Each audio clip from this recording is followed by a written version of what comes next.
Hello everyone. So here we are to discuss the ICH overview from Module 1 of QCQA. Coming to the contents, it includes the introduction, origin of ICH, evaluation of ICH members, objectives of ICH, structure of ICH, secretariat of ICH, and then we'll be going for the self-revision where we try answering some question and answers, followed by process of ICH and then QACM guidelines of ICH. Now coming to the introduction part, ICH stands for International Conference on Harmonization of Technical Requirements for Registration of Pharmaceuticals for Human Use. It is international non-profit association unique in bringing together the regulatory authorities and pharmaceutical industries. European Union, Japan, and the USA involved in scientific and technical discussions of testing procedures required to assess and ensure safety, quality, and efficacy of the medicines. These are the three pillars on which the health of patients is dependent. Each regulatory co-sponsor implements the guidelines according to its national or regional requirements.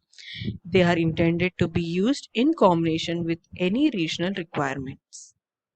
Next, coming to the origin of ICH, harmonization of regulatory requirements was pioneered by the European Union in 1980s as the Europe moved towards the development of single market. The success achieved in Europe demonstrated that harmonization was feasible. At the same time, there were discussions between Europe, Japan, and US on the possibilities for the harmonization. So, as a result of this, the birth of ICH took place at a meeting in April 1990. The topics selected for harmonization are divided into safety, quality, and efficacy to reflect the three criteria which are the basis for approving and authorizing the new medicinal products. Now coming to the evolution of ICH.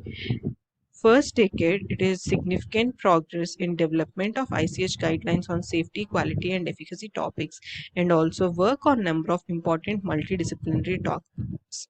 Second decade signifies implementation of ICH guidelines in ICH regions, expand communication and information on ICH guidelines with other regions. And then third decade signifies extending the benefits of harmonization beyond the ICH regions, training as well as active participation of other regions in guideline development is seen as a key in this effort. ICH members include European Union, European Federation of Pharmaceutical Industries Associations, MHLW, Ministry of Health, Labour and Welfare, Japan, JPMA, Japan Pharmaceuticals Manufacturers Association, and USFDA, followed by PHRMA, Pharmaceutical Research and Manufacturers Association, and WHO and TPP Canada acts as observers. And then the last one is International Federation of Pharmaceutical Manufacturers Association. These include the members of ICH. Now coming to the objective of ICH to promote public health by early availability of drug in the market, maintaining safeguards on quality, safety and efficacy, improve efficacy of new drug development and reduce registration cost, less expensive drugs for patients, prevent the duplication of clinical trials in humans, minimize the animal use without compromising on safety, efficacy of the product, mutual acceptance of clinical data by regulatory authority, and reducing the testing duplication. Structure of ICH. The ICH structure consists of ICH steering committee, ICH coordinators, ICH secretariat, and ICH working groups. The ICH steering committee. The steering committee is the body that governs the ICH, determines the policies and procedures for ICH, selects topics for harmonization, and monitors the progress of harmonization initiatives. Each of the 6 ICH parties has 2 seats on the ICH steering committee. ICH coordinators. The coordinators are fundamental to the smooth running of ICH and are nominated by each of the 6 parties. An ICH coordinator acts as a main contact point with the ICH secretariat. So what is ICH secretariat and for what the secretariat is meant is discussed here. The secretariat is primarily concerned with the preparations for and documentation of the meetings, of the steering committee as well as the coordination of preparations of working group and discussion of group meetings.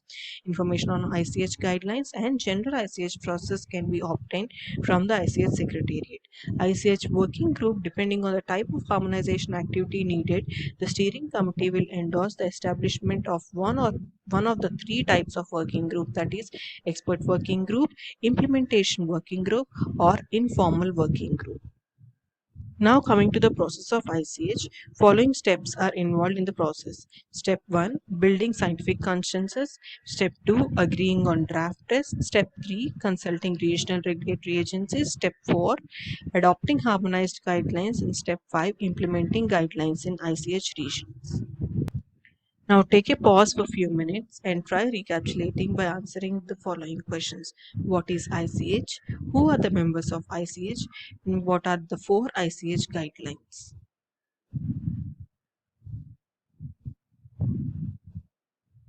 Coming to ICH guidelines, the ICH guidelines are broadly categorized into four types. They are namely quality guidelines, safety guidelines, efficacy guidelines, and the last one is multidisciplinary guidelines. Coming to the conclusion, continued success and relevance of ICH will in large part depend on much broader use of ICH guidelines and standards. Expanded participation in the development and implementation of ICH products will play a key role in promoting a more globally consistent approach to the drug development. As more countries embrace ICH guidelines, promotion of a common regulatory language will facilitate further interactions among global drug regulatory authorities. So I hope you have got a brief idea on the overview of ICH from this presentation. Thank you.